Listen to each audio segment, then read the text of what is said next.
Kita tahu bahwa kebanyakan kaum muslimin di negeri kita ini banyak membaca surah Yasin. Tapi tahukah bahwa dalam surah Yasin itu ada satu kisah yang sangat menarik dan banyak ibrah dan pelajaran yang kita akan petik di dalamnya. Surah Yasin ini adalah Makkiyah, artinya turun sebelum hijrah, dan itu dilihat dari dua perkara. Pertama, dimulai dari huruf-huruf hijaiyah, ya dan sin, Yasin. Setiap surat yang diawali dengan potongan-potongan huruf hijaiyah itu umumnya Makkiyah, kecuali surah Al-Baqarah dan Al-Imran. Dan yang kedua, ciri-ciri surah itu disebut surah Makkiyah ketika di dalamnya dikisahkan tentang kisah-kisah umat terdahulu. Jadi kalau ada surat bicara tentang kisah-kisah umat terdahulu, maka umumnya surah itu adalah Makkiyah, bukan Madaniyah. Kenapa kemudian surah Yasin ini dimulai dari potongan-potongan huruf hijaiyah? Ulama tafsir mengatakan potongan-potongan huruf hijaiyah seperti alif lam mim, alif lam ra, Yasin, Toha, Nun, Qaf dan begitu seterusnya, itu sebenarnya tantangan kepada orang-orang Arab yang ketika itu Al-Quran turun di tengah-tengah mereka dan menggunakan bahasa mereka, seolah-olah Allah subhanahu wa ta'ala ingin mengatakan kepada bangsa Arab secara khusus dan umumnya seluruh manusia di dunia, kalau kalian tidak yakin dengan Al-Quran, Al-Quran ini terangkai dari alif sampai ya.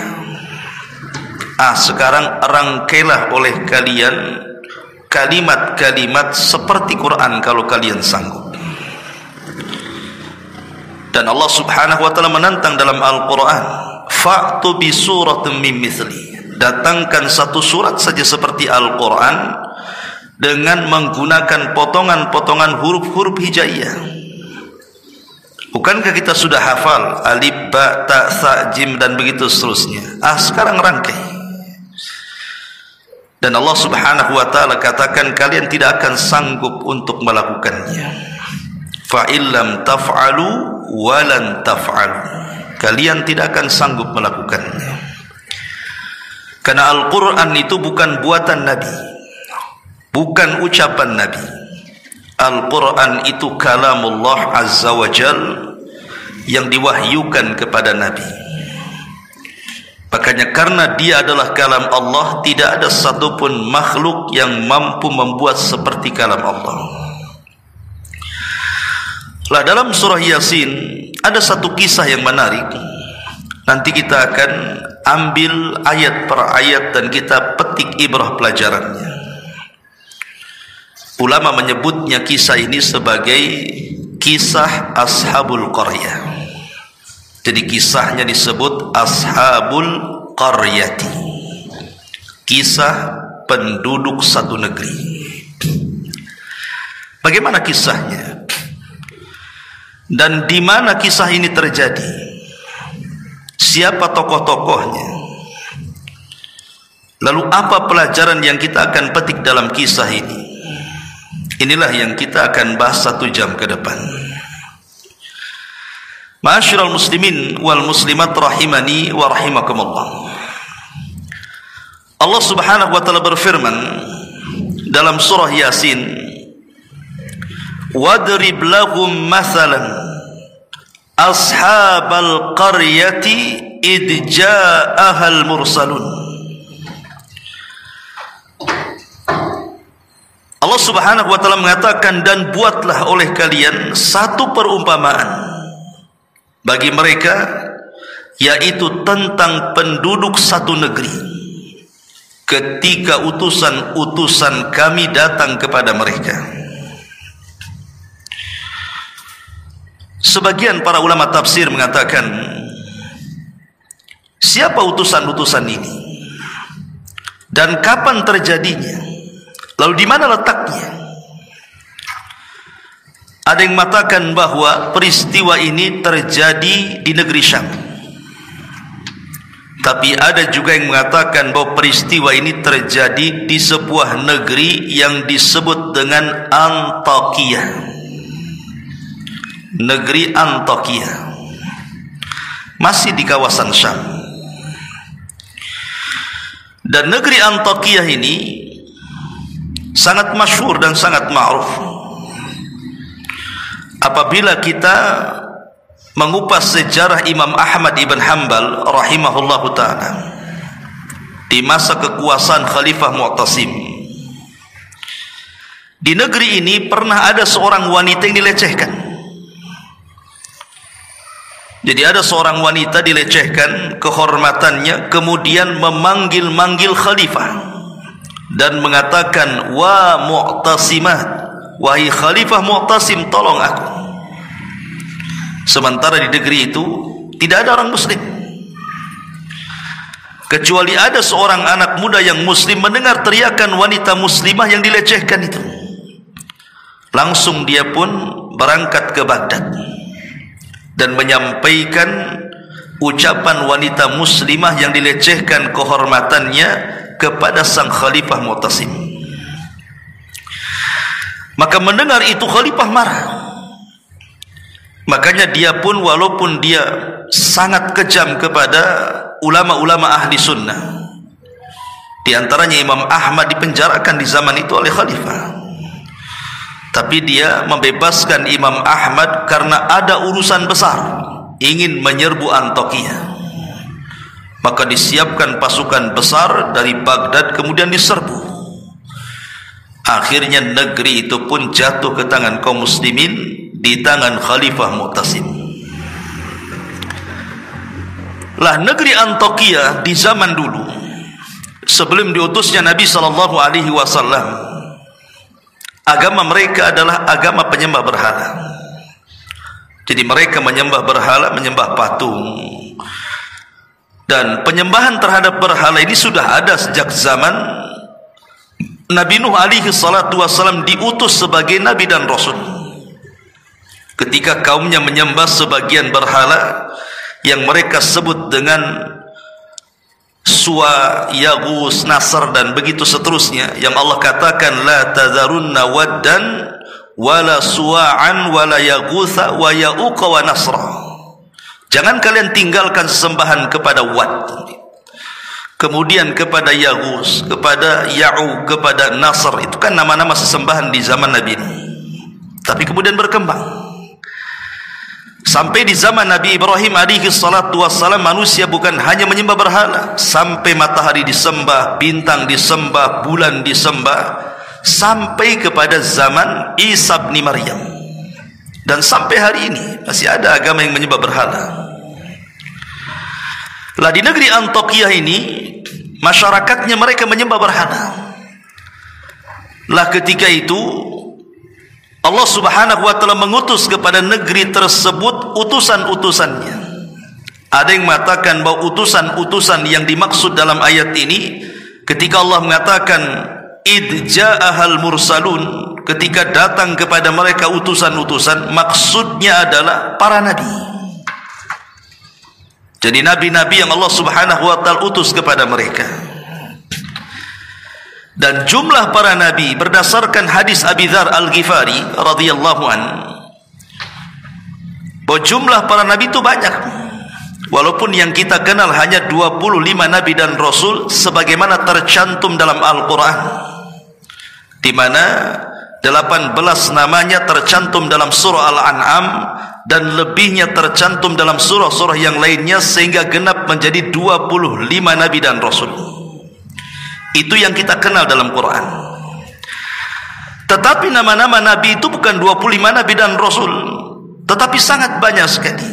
Ada yang mengatakan bahwa jumlah para nabi itu 120, ada yang mengatakan 124.000 nabi yang diutus oleh Allah Subhanahu wa taala kepada manusia.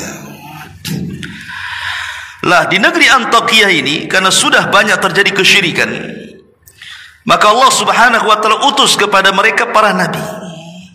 Tentu setelah zamannya Isa bin Maryam. Tetapi sebagian para ulama yang lain mengatakan bukan para nabi yang dimaksud al-mursalun dalam ayat ini, tetapi yang dimaksud adalah mereka orang-orang pilihan yang merupakan anak murid langsung dari Nabi Isa bin Maryam, atau dikenal dengan Hawariyun. Yang Allah Subhanahu wa taala katakan di dalam surah Shaf ayat 14, Ya ayyuhalladzina amanu kunu ansarullah kama qala Isa bin Maryam lil hawariyina man ansari ila Allah qala al hawariyuna nahnu ansarullah. Wahai orang-orang yang beriman, jadilah kalian sebagai penolong-penolong Allah. Ketika berkata Isa bin Maryam kepada para penolongnya, siapa di antara kalian yang akan menolong Allah? Maka berkatalah orang-orang Hawariyun, kamilah yang akan menolong Allah. Jadi yang dimaksud utusan-utusan itu maksudnya adalah Hawariyun. Siapa Hawariyun? Mereka adalah orang-orang pilihan yang belajar langsung kepada Isa bin Maryam. Diutus kepada negeri Antakya 3 orang pilihan dari kalangan Hawariyun. Ma'asyiral muslimin wal muslimat rahimani wa rahimakumullah, tentu bagi kita tidak dipermasalahkan apakah yang dikirim kepada mereka para nabi, apakah yang dikirim kepada mereka Hawariyun, apakah tempatnya di Amuriah atau Antakya ataupun negeri Syam. Quran tidak menyebutkan. Ini kan hanya ulasan-ulasan ahli sejarah. Karena Al-Quran itu bukan kitab sejarah yang harus detail gitu ya, menjelaskan tentang apa nama negerinya, siapa yang diutusnya, siapa nama-namanya. Al-Quran tidak peduli dengan itu. Karena Quran itu bukan kitab sejarah. Quran itu adalah kitab ibrah dan pelajaran. Dia hanya mengutip kisah-kisah untuk diambil pelajarannya, bukan untuk dinikmati kisahnya. Sehingga kalau ingin detail kisah ini, ya lihat kepada kitab-kitab tafsir atau kitab-kitab sejarah. Ma'asyiral muslimin wal muslimat rahimani wa rahimakumullah. Kemudian Allah Subhanahu wa taala mengatakan, "Id arsalna ilaihim itsnaini fakadzabuhuma fa'ajjazna bitsalitsin faqalu inna ilaikum mursalun." Ketika kami mengutus kepada mereka negeri Antakya itu 2 orang utusan, lalu mereka penduduknya mendustakan 2 orang utusan itu, kemudian kami kuatkan dengan utusan yang ketiga. Maka ketiga utusan itu berkata, sesungguhnya kami adalah orang-orang yang diutus Allah kepada kalian. Sebuah nikmat yang sangat besar, ikhwatu fiddin yang dimuliakan Allah Subhanahu wa taala, ketika sebuah tempat diutus oleh Allah Subhanahu wa taala orang-orang pilihan. Tentu nikmat mana lagi gitu kan, ketika di tengah-tengah kita ada orang soleh, ada orang yang baik yang bisa kemudian mendakwahkan dakwah Allah kepada kita. Tetapi rupanya orang-orang Antakya ini tidak bersyukur. Diutus kepada mereka utusan, justru mendustakan utusan itu.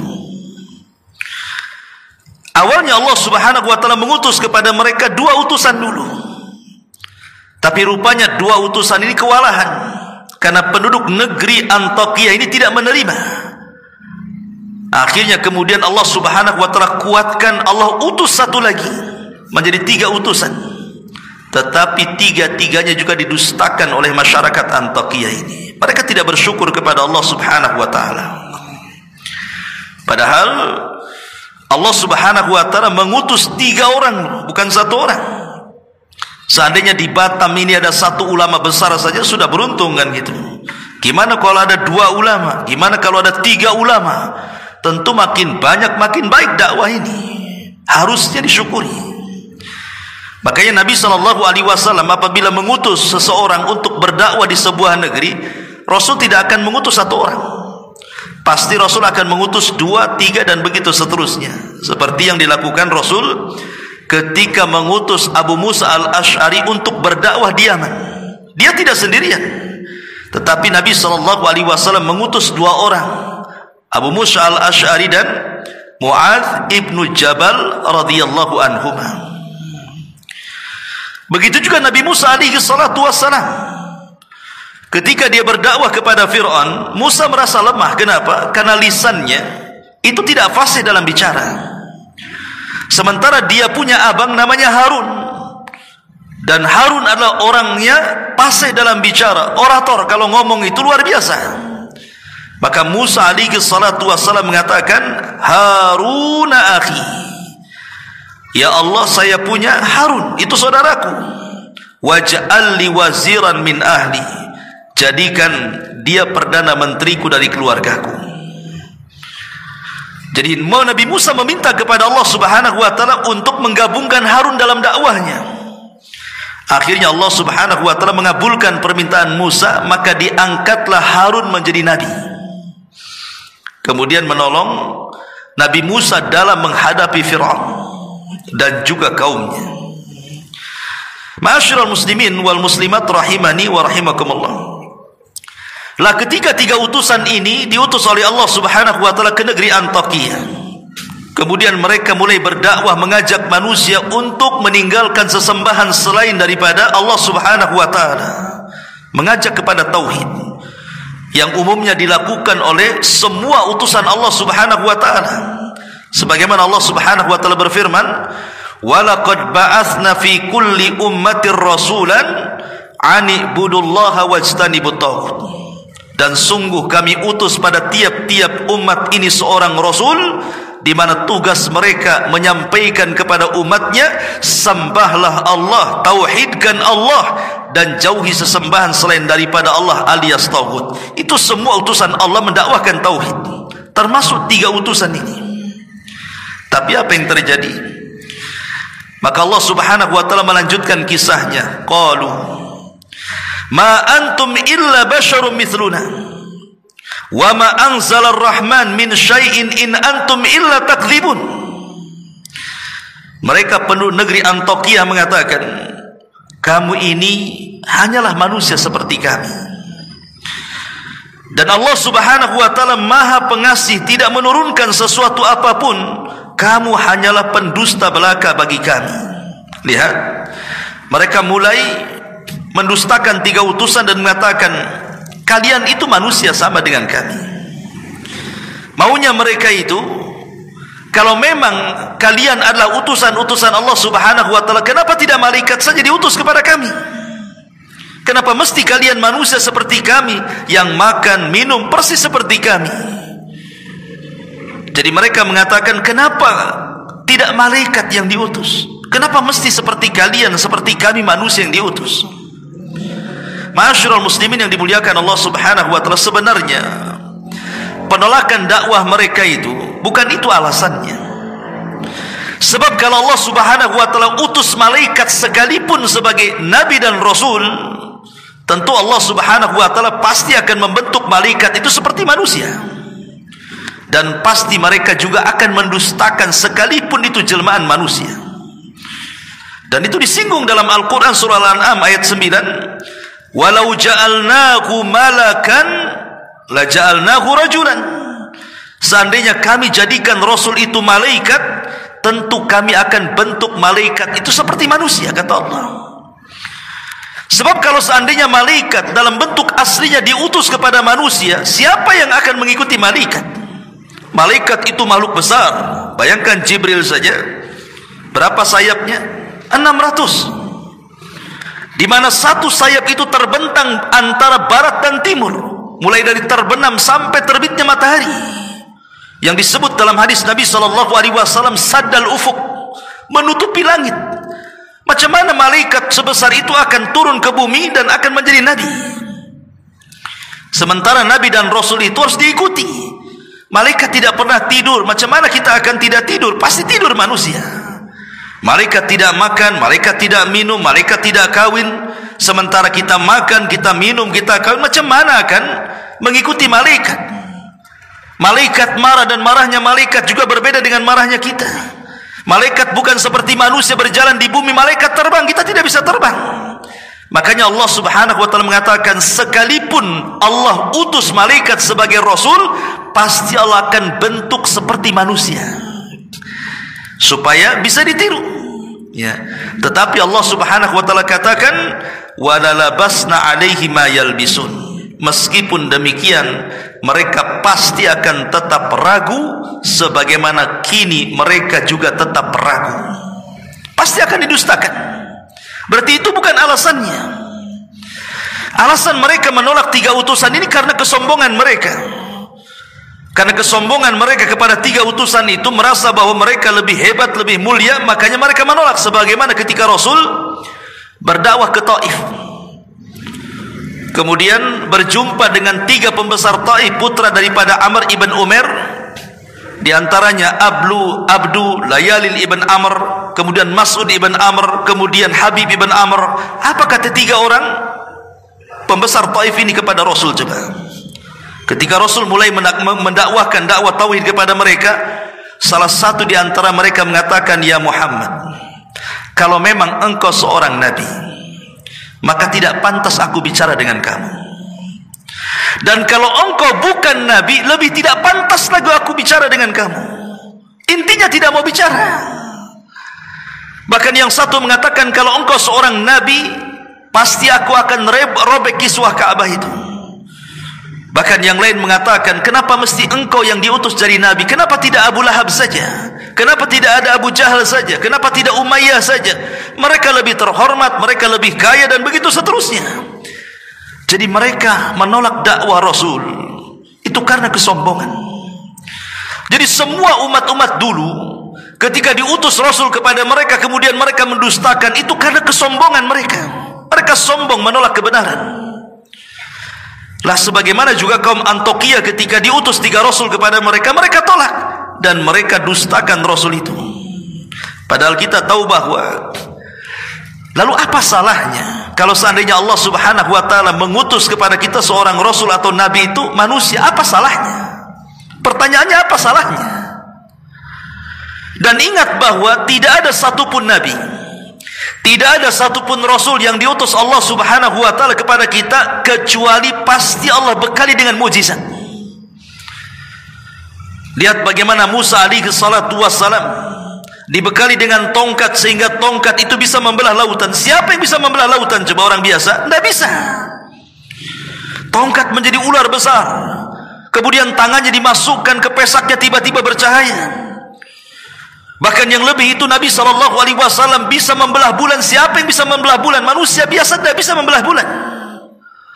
Bagaimana Nabi Saleh bisa mengeluarkan unta dari bebatuan? Dan banyak sekali mukjizat yang Allah Subhanahu wa taala anugerahkan kepada Nabi dan Rasul, sekalipun mereka manusia. Tapi Allah bekali kehebatan yang tidak dimiliki orang biasa. Meskipun demikian mereka tetap mendustakan. Ma'asyiral muslimin wal muslimat rahimani wa rahimakumullah. Kemudian Allah Subhanahu wa taala melanjutkan firman-Nya dalam surah Yasin. Qalu, mereka berkata lagi, orang-orang Antiokhia itu, maksudnya para utusan, Rabbuna ya'lam anna inna ilaikum lamursalun. Sungguh Rabb kami telah mengetahui bahwa kami adalah utusan-utusan untuk kalian. Wa ma 'alaina illal balagul mubin. Dan kewajiban kami hanya menyampaikan perintah Allah dengan jelas kepada kalian. Jadi 3 utusan ini yang diutus Allah Subhanahu wa taala ke negeri Antiokhia ini mengatakan bahwa sesungguhnya walaupun kalian mendustakan kami, bahwa kami utusan kepada kalian, tapi Allah tahu kami utusan Allah untuk kalian. dan tugas kami ini hanya menyampaikan kebenaran.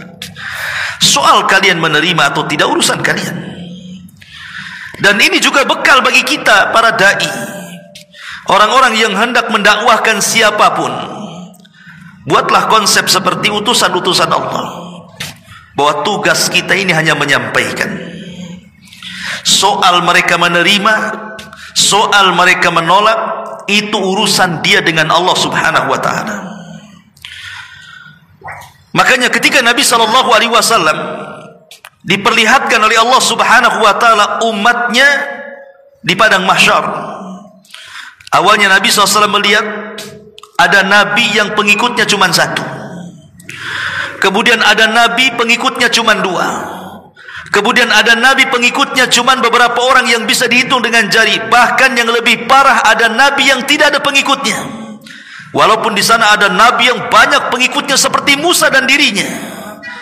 Dan ini menunjukkan bahwa bukan kegagalan seorang Nabi berdakwah ketika tidak ada pengikut. Kita jangan katakan, oh Nabi yang tidak ada pengikut itu gagal dalam berdakwah.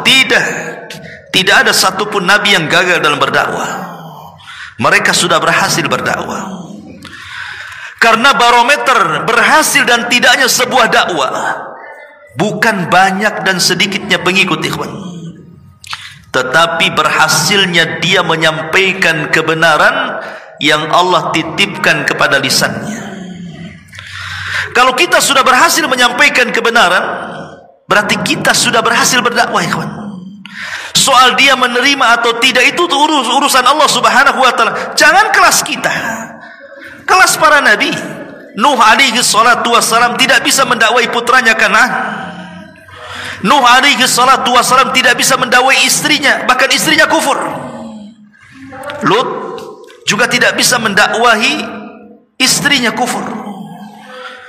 Ibrahim tidak bisa mengajak Azar ayahnya masuk ke dalam agamanya. Bahkan Nabi SAW tidak mampu mengajak Abu Talib yang selama ini sangat mencintai dan dicintai Rasul untuk masuk ke dalam Islam. Ketika Nabi SAW mengatakan, katakan wahai pamanku kalimat la ilaha illallah, pamannya tidak mau mengucapkan kalimat itu di akhir hayatnya sampai meninggal. Abu Talib mati di atas kekafiran. Padahal Abu Talib sangat yakin agama yang dibawa Muhammad Rasul kita itu agama yang paling benar. Itu terlontar dari ucapannya, bahwa tidak ada agama yang lebih hak dibandingkan agama Muhammad, kata Abu Talib. Kalau bukan karena takut celaan manusia, pasti aku akan ikut agamanya. Jadi Abu Talib itu kenapa tidak mau ikut agama Rasul? Karena dia takut celaan kaumnya, karena dia takut dengan kawan-kawannya. Dia lebih memilih agama kawannya dibandingkan agama Nabi. Ma'asyiral muslimin yang dimuliakan Allah Azza wa Jalla. Jadi 3 utusan ini yang diutus Allah subhanahu wa ta'ala ke negeri Antakya ini berusaha mendakwakan dakwah tauhid, memberantas kesyirikan, tetapi tidak ada satupun penduduk negeri itu yang beriman. Tapi mereka sudah berhasil menyampaikan tauhid di tengah-tengah umat Antakya ini.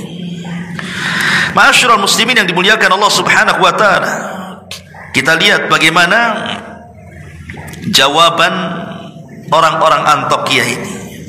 Allah subhanahu wa ta'ala berfirman, qalu inna tatayyarna bikum la in lam tantahu lanarjumannakum wa la yamassannakum minna azabun alim.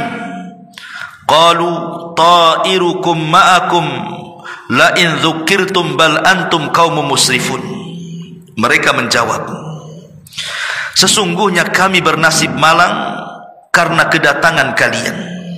Jadi orang-orang Antakya menyalahkan siapa? 3 utusan Allah. Sungguh kami bernasib malang dengan adanya kalian. Dan sungguh jika kalian tidak berhenti menyeru kami, niscaya kami akan rajam kalian, maksudnya melempari dengan batu sampai mati, dan kami pasti akan merasakan siksa yang sangat pedih untuk kalian.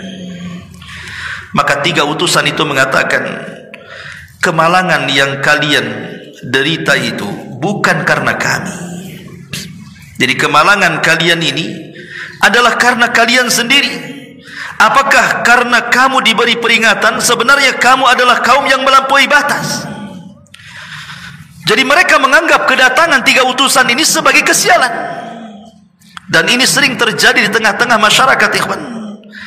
Apabila kemudian di tengah-tengah mereka ada dai sunnah yang mengajak manusia ke dalam tauhid, yang mengajak manusia ke dalam sunnah, apa di masyarakat? Dulu sebelum dia datang aman-aman saja di sini. Setelah dia datang kacaulah negeri kita ini, katanya. Kenapa demikian? Karena mereka tidak mau diusik tentang kebatilan di tengah-tengah mereka. Maunya ya agama seperti itu saja, jangan diusik.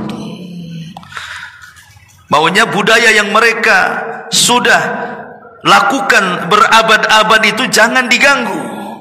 Walaupun budaya mereka di atas kesyirikan, di atas bid'ah, di atas penyimpangan dan begitu seterusnya. Jadi ada umat itu seperti orang-orang Antokia, kalau dikirim dai kepada mereka, kemudian menyingkapkan yang hak adalah hak, yang batil adalah batil, dianggapnya pembawa sial, ikhwan. Lah ini terjadi nih. Ya. Jadi mereka mengatakan inna tatayyarna bikum. Gara-gara kalian, katanya, kami sial, katanya. Karena tatayyur itu diambil dari kalimat burung. Di zaman Nabi, di zaman jahiliyah sebelum diutusnya Nabi SAW, orang-orang jahiliyah itu kalau mereka hendak berdagang entah ke Syam, Palestina ataupun ke Yaman, maka mereka tidak akan berangkat sampai mereka menerbangkan burung. Kalau burung itu mengarah ke Syam, maka mereka tidak akan berangkat, karena ini tidak hoki, pasti mengalami kerugian. Maka mereka akan berusaha menerbangkan burung kembali besoknya. Kalau masih mengarah ke Syam, mereka tetap tidak akan berangkat, karena ini membawa kesialan. Tapi kalau berikutnya burung itu diterbangkan kemudian mengarah ke Yaman, barulah mereka berangkat. Kenapa? Karena mereka meyakini kalau burung itu terbang ke arah Yaman, berarti dagang mereka akan membawa keuntungan, membawa hoki. Inilah yang disebut dengan tatayyur, artinya untung buntungnya itu karena menerbangkan burung, maka disebut tatayyur. Itu di zaman jahiliyah, kan? Tapi tatayyur ini kemudian berkembang. Bukan hanya lewat burung saja, kan? Di zaman kita ini kemana-mana larinya. Sampai dulu ke burung perkutut. Suaranya kalau suara tertentu, wah ini bawa hoki. Banyaklah orang merawat burung perkutut. Kemudian hilang pula budaya perkutut, datang pula ke ikan lohan. Makin besar nong-nongnya, katanya, depannya itu ya, itu makin hoki, katanya. Tidak selang lama hilang pula lohannya. Datang pula apa itu? Bunga janda bolong atau apa? Kalau punya bunga itu bawa hoki, katanya. Hilang janda bolong, datang janda rapat, katanya. Masyarul muslimin yang dimuliakan, macam-macam sampai ke angka 23, angka sial. Sampai nabrak kucing bawa sial, sampai melihat sesuatu bawa sial, nengok binatang di jalan bawa sial, sampai ke burung-burung gagak apa semua bawa sial. Itu disebut tatayyur namanya. Ya. Lah di sini orang-orang Antokia ini menyalahkan 3 utusan itu. Mereka tatayyur dengan kedatangan kalian, kami jadi sial, katanya di sini. Nauzubillah, ikhwatu fillah, muliakan Allah Azza wa Jalla. Allah mengutus orang terbaik kepada mereka, mereka menganggap sial pula keberadaan mereka. Makanya kemudian dibantah oleh 3 utusan ini. Qalu ta'irukum ma'akum la in dzukirtum bal antum qaumun musrifun. Tidak, kesialan kalian itu datang dari diri kalian. Bukan kami yang datang membawa kesialan, tapi kesialan itu datang dari diri kalian, karena kalian umat yang melampaui batas. Ma'asyiral muslimin wal muslimat rahimani wa rahimakumullah. Maka mulailah kemudian mereka mendakwakan tauhid, kemudian mengalami penyimpangan dari kaumnya, bahkan mulai kaum Antokiah menyakiti 3 utusan ini. Ketika kemudian 3 utusan ini mulai disakiti, mulai diintimidasi, mulai disudutkan dalam dakwahnya, rupanya habar 3 utusan yang didustakan oleh umat Antokia ini kedengaran kepada orang yang sangat soleh di zaman itu, namanya Habibun Najjar. Jadi kisah surah Yasin itu disebut mukmin ala Yasin. Ada seorang yang beriman dari keluarga Yasin, namanya Habibun Najjar. Jadi kisah dalam surah Yasin ini sebenarnya mengkisahkan tentang seorang laki-laki yang saleh di sebuah negeri namanya Habibu An-Najjar.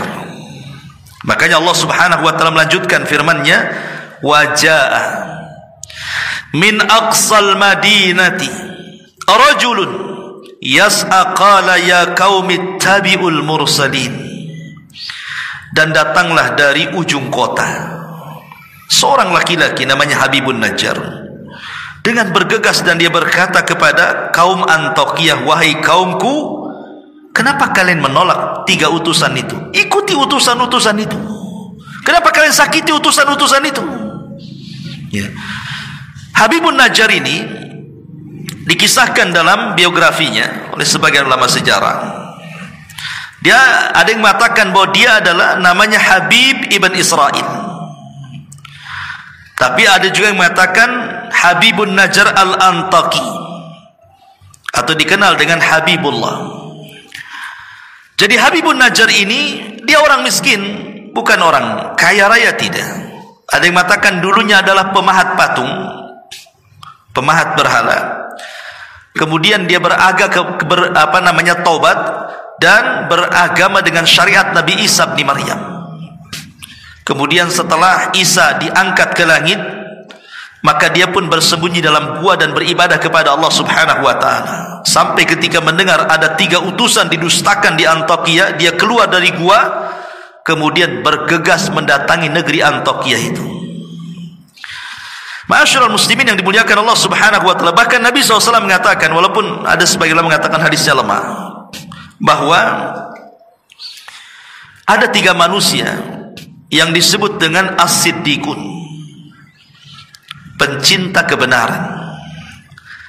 Pertama, seorang laki-laki yang beriman dari keluarga Ahlu Yasin, dialah Habibun Najjar yang terdapat dalam surah Yasin ini. Kemudian yang kedua, seorang yang beriman dari keluarga Fir'aun, namanya Hazkiah. Kemudian yang ketiga, Ali bin Abi Thalib radhiyallahu anhu. Itulah yang disebutkan 3 orang yang disebut as-siddiqun, para pencinta kebenaran, yang Allah Subhanahu wa taala katakan, ulaika ma'al ladina an'ama Allahu 'alaihim minan nabiyyin was-siddiqin wasyuhada'i was-salihin. Mereka orang-orang yang diberikan nikmat oleh Allah dari kalangan para nabi dan para siddiqin. Dan 3 orang yang paling siddiq adalah Habibun Najjar, kemudian Hazkial, dan Ali bin Abi Thalib radhiyallahu anhu. Sekali lagi, walaupun riwayatnya dilemahkan para ulama. Maka Habibun Najjar ini dengan kelemahannya, sendirian lagi, coba bayangkan, dia menghadapi satu kota dengan raja yang zalim, dengan masyarakat pendusta para nabi. Dari sini ada pelajaran besar ikhwatu fiddin, bahwa dakwah itu tidak mesti harus kaya. Berdakwah itu tidak mesti harus memiliki kekuatan, tidak harus memiliki kekuasaan. Kita bisa berdakwah dengan lisan, kan? Bukankah Nabi SAW mengatakan, man ra'a minkum munkaran falyughayyir biyadi, fa illam tastati fa bilisani, fa illam tastati fa biqalbi, wa dzalika adaful iman. Kalau kalian melihat kemungkaran di hadapan kalian, cegah dengan kekuatan kalian. Kalau tidak sanggup, cegah dengan lisan kalian. Kalau tidak sanggup, cegah dengan hati kalian, walaupun itu selemah-lemahnya iman. Habibun Najjar mengajarkan kepada kita dakwah dengan lisan. Dan Allah Subhanahu wa taala mengatakan, wa man ahsanu qaulan mimman da'a ilallah. Siapa lagi ucapan yang paling indah melebihi orang yang mengajak manusia ke jalan Allah Subhanahu wa taala, ikhwan. Jadi Allah mengatakan, orang yang mengajak manusia ke jalan Allah adalah manusia yang paling indah ucapannya. Di masyarakat, orang yang paling indah suara itu ya mungkin para penyanyi, ya kan, para musisi, para pedangdut, ya. Oh, itu mantap-mantap suaranya. itu di masyarakat. Padahal dalam Islam justru itu suara terburuk dalam Islam itu. Karena biasanya nyanyian-nyanyian, musik-musik itulah yang menghalangi manusia dari kebenaran, yang menghalangi manusia dari Quran. Tetapi orang-orang yang mendakwahkan dakwah kebenaran, itulah suaranya paling indah di hadapan Allah Subhanahu wa taala. Makanya Allah mengatakan, "Wa man ahsanu qaulan." Tidak ada ucapan yang paling indah, suara yang paling indah mimman da'a ilallah, dibandingkan orang yang mengajak manusia ke jalan Allah. Tapi apa yang terjadi? Banyak para dai itu justru ditolak di masyarakat. Suaranya tidak indah dianggap di telinga-telinga mereka kan. Justru ada orang yang tersakiti dengan dakwahnya para duat. Padahal mereka adalah suaranya paling indah. Apa yang dilakukan oleh Habibun Najjar ini ketika mendengar bahwa 3 utusan itu mulai disakiti, diintimidasi, bahkan ada ancaman pembunuhan, maka dia keluar menuju negeri tersebut, kemudian mengatakan, ittabi'ul mursalun, ikutilah utusan-utusan itu. Ittabi'u man la yas'alukum ajra wa hum muhtadun, ikutilah orang yang tidak meminta imbalan kepada kalian, dan mereka adalah orang-orang yang mendapatkan petunjuk. Wa ma liya la a'budul ladzi fatarani wa ilaihi turja'un, dan tidak ada alasan bagiku untuk tidak menyembah Allah yang telah menciptakan aku, dan hanya kepadanya lah aku dikembalikan. Attakhid min dunihi alihatan iyuridni rahman bidurrin la tughni anni syafa'atuhum syai'a wa la yumkidun inni idzan la fi dhalalim mubin inni amantu bi rabbikum fasma'un. Mengapa aku akan menyembah Tuhan-Tuhan selain Allah, jika Allah yang Maha Pengasih menghendaki bencana kepadaku? Pasti pertolongan mereka tidak berguna sama sekali bagiku, dan mereka juga tidak menyelamatkan aku. Seolah-olah Habibun Najjar ini menyinggung berhala-berhala orang-orang Antiokhia itu. Ngapain kalian sembah berhala itu? Jika Allah Subhanahu wa taala menghendaki sesuatu, berhala-berhala itulah tidak bisa apa-apa. Atau jika Allah Subhanahu wa taala menimpakan madarat kepadaku, berhala-berhala itu tidak bisa menyelamatkan aku. Karena berhala itu tidak mungkin mendatangkan manfaat ataupun mencegah madarat. Jadi mulailah kemudian Habibun Najjar ini melemahkan berhalanya, bahwa Tuhan-Tuhan yang kalian sembah itu sama sekali tidak mendatangkan manfaat dan tidak pernah mencegah madarat. Kemudian dia mengatakan, sungguh aku berbuat begitu pasti aku berada dalam kesesatan. Kalau aku ikut kalian, sesat aku, katanya. Sesungguhnya aku telah beriman kepada Rabbku, maka dengarkanlah pengakuan keimananku. Ikuti nabi-nabi itu yang benar, katanya. Tapi apa yang terjadi? Marahlah penduduk Antiokhia ini. Akhirnya kemudian menangkap Habibun Najjar, kemudian ditanam setengah badan di tanah. Kemudian mulai penduduk negeri itu datang mengeroyok Habibun Najjar, membawa masing-masing batu, kemudian melempar sampai mati. Subhanallah. Dia rela menyerahkan jiwanya untuk membela para utusan. Saat dia meninggal itu, Allah Subhanahu wa taala memperlihatkan karamahnya, bahwa Habibun Najjar seorang wali. Dia bukan seorang nabi, tapi dia seorang wali, rajulun saleh, orang saleh. Dia rela menyerahkan jiwanya untuk dakwah ila Allah Subhanahu wa taala dan membela utusan-utusan Allah Subhanahu wa taala. Tiba-tiba saat ruhnya dicabut, Allah Subhanahu wa taala memperlihatkan kepada Habibun Najjar sorga yang sudah diperuntukkan untuknya. Jadi ketika dia meninggal diperlihatkan sorga, sehingga ketika itulah dia kemudian berangan-angan kalau seandainya kaumnya tahu bahwa setelah kematiannya dia mendapatkan sorga, dia sangat mengharap kaumnya beriman. Makanya Abdullah ibn Abbas radhiyallahu anhuma mengatakan, tidak ada satupun manusia di dunia sejak zaman Adam sampai yang terakhir mati, orang yang berdakwah sejak hidup sampai mati kecuali Habibun Najjar. Ketika hidup dia berdakwah, setelah kematian dia mengharap kaumnya masuk Islam juga.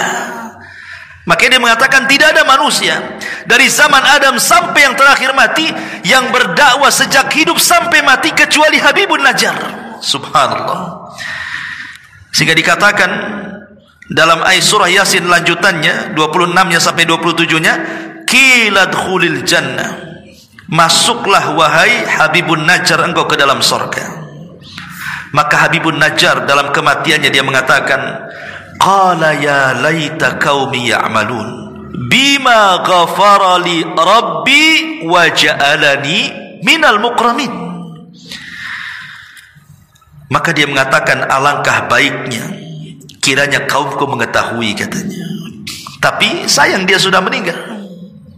Dia berbicara di alam arwah. Kemudian dia mengatakan, apa yang menyebabkan Rabbku memberikan ampunan kepadaku dan menjadikan aku termasuk orang-orang yang dimuliakan di hadapan Allah Subhanahu wa ta'ala. Ma'asyiral muslimin wal muslimat rahimani wa rahimakumullah. Ketika kemudian Habibun Najjar ini bunuh dengan cara sadis, dirajam sampai mati. Dan tidak ada yang mustahil orang-orang yang kemudian mereka menginginkan sesuatu untuk supaya orang-orang hidup itu tahu. Contoh umpamanya dalam perang Uhud ada seorang laki-laki namanya Abdullah Abdullah ibn Haram radhiyallahu anhu. Abdullah ibnu Haram radhiyallahu anhu. Abdullah ibn Haram ini saat dia mendaftar jihad usianya sudah tua dan tidak layak berjihad, dan dia punya uzur untuk tidak ikut jihad karena sudah tua renta, tidak sanggup mengangkat senjata. Tapi keinginan kuat jihadnya luar biasa. Walaupun sudah tua, sudah tidak punya tenaga, tidak layak untuk jihad, tetap dia mendaftarkan diri untuk berjihad. Ya, namanya jihad itu penuh kekuatan. Sementara dia lemah, maka dia pun menjadi orang yang pertama mati syahid dalam perang Uhud. Dan dia satu di antara 70 syuhada Uhud, Abdullah ibn Haram ini.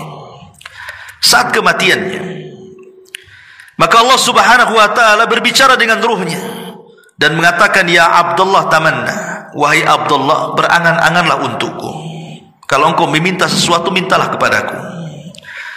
Maka Abdullah ibn Haram mengatakan, ya Rabb, aku hanya berangan-angan satu, kembalikan aku ke dunia supaya aku bisa berjihad kedua kalinya dan aku bisa mati syahid kedua kalinya untukmu ya Rabb. Jadi dia punya angan-angan ingin kembali ke dunia. Tapi Allah mengatakan, wahai Abdullah, tidak mungkin orang mati hidup lagi. Orang mati itu sudah urusannya sendiri-sendiri. Maka Abdullah ibn Haram mengatakan, ya Rabb, kalau begitu, kalau ini perkara mustahil, aku tidak bisa kembali ke dunia, sampaikan saja kepada anakku Jabir dan sampaikan kepada kaum muslimin posisiku di hadapanmu. Maka dari situlah Allah Subhanahu wa ta'ala turunkan ayat kepada Nabi sallallahu alaihi wasallam tentang Abdullah ibn Haram, wala tahsabanna alladzina qutilu fi sabilillahi amwatan bal ahya inda rabbihim yurzakun. Jangan kalian sangka orang-orang yang mati syahid itu mati. Tidak, mereka tetap hidup dan mereka tetap diberikan rezeki di hadapan Allah Subhanahu wa ta'ala. Turun ayat ini bicara soal Abdullah ibn Haram. Ya. Nah, di sini juga sama,